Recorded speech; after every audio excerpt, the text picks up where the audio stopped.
સુપ્રસિદ્ધ યાત્રાધામ સારંગપુરમાં સોલાર રૂફટોપનું ઉદ્ઘાટન કરાયું છે। કષ્ટભંજન દેવ હનુમાનજી મંદિર ભારતની પહેલી સંપૂર્ણ સોલારથી ચાલતી ધાર્મિક સંસ્થા બની છે।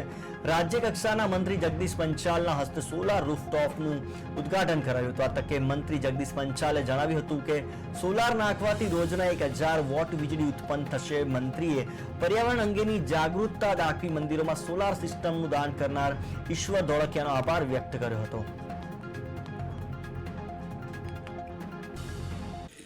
સોલાર પેનલ્સ સોલારનો યુઝ મેક્સિમમ રીતે થાય અને આજે મંદિરે પણ એક પ્રેરણારૂપ કામ કરી કે ભાઈ આગામી દિવસોમાં મંદિરમાં ખર્ચ કઈ રીતે ઘટે, વાર્ષિક જે રીતે વીજળી જે વપરાય છે, વપરાશ જે રીતે પ્રજાજનોનો અહીંયા ઘસારો છે, એટલે લગભગ વાર્ષિક 40 થી 50 લાખ રૂપિયા જેટલી બચત મંદિરને થવાની છે।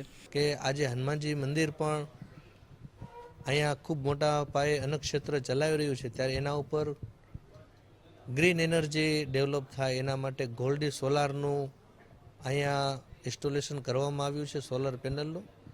એમનું આજે માનનીય શ્રી જગદીશ પંચાલ સાહેબના વરદ હસ્તે એનું ઇનોગ્રેશન પણ રાખેલું છે અને એમના ઓનર ઈશ્વરભાઈ ધોળકિયા પણ અહીંયા એમની સાથે જોડાઈને આજે આ ગોલ્ડી સોલારના માધ્યમથી લોકોની અંદર એક પોઝિટિવ સારો મેસેજ જશે કે આપણા છત ઉપર જે સૂર્યનારાયણ દેવ જે ઉર્જા આપી રહ્યા છે એનું આપણે સેવિંગ કરીને અને આપણું પોતાના ઘરનું બિલ કેવી રીતના બચત થાય।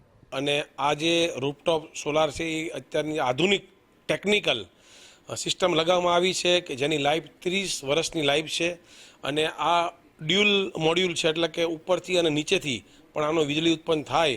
એટલે સ્વામીજીએ રૂફટોપ પણ એવું જ બનાવ્યું છે કે નીચેથી પણ સ્પાર્કલિંગ થવાથી આમાંથી 20 થી 25% વીજળી વધારે ઉત્પન્ન થાય એ પ્રકારની સિસ્ટમ આપણે અહીંયા લગાવેલી છે। ખર્ચ કેટલો અને કેટલા વોટ?